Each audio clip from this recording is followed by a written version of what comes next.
So to help us to understand the implications of this new bill is Dr. Jack Lee from the Singapore Management University. So Doctor, thank you very much for coming in today. Thanks for having So me. the new bill meant to supplement the existing Public Order Preservation Act. Could you give us a historical background and a bit more about the scope of the POPA? Yes, well, this act is actually quite old.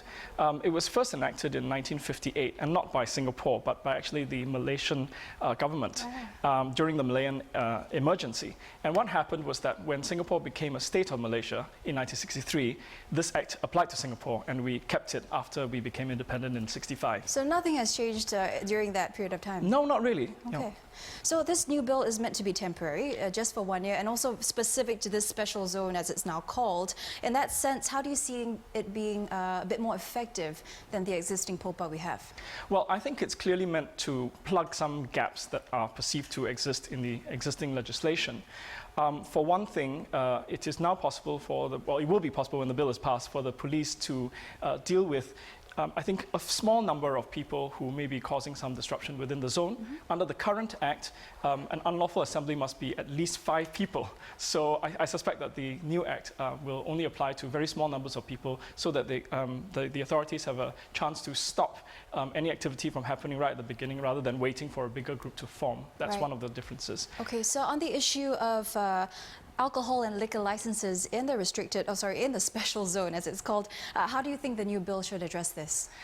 Again, I think it perhaps wasn't terribly clear under the old legislation whether the police could effectively deal with alcohol consumption in the area. So this new bill will deal with that. It makes it very clear that the police do have powers to confiscate alcohol that's found to be possessed by people within the zone and so on. Okay, so how do you see the new bill eventually being applied to other areas in Singapore if it's needed? Hard to say. I think it depends very much on the outcome of the commission of inquiry that's going to be held, and of course how the bill actually works in practice. I suspect that if the bill proves to be effective and has useful powers, then it may well become permanent. Okay, and do you think that the new bill will ultimately allow for flexibilities which may not have been possible under the existing POPA? Yes, I think it does. I think it clearly, the intention is to give the authorities specific powers to act quickly, which are maybe not so evident from the current legislation. Okay, but what kind of limitations do you see arising from the new bill? Hard to say. I think we'll have to wait and see how it works in practice, and then we'll get a better idea of what some of the problems may be, and I assume that the 1-year temporary period is to enable some of these problems to be tweaked.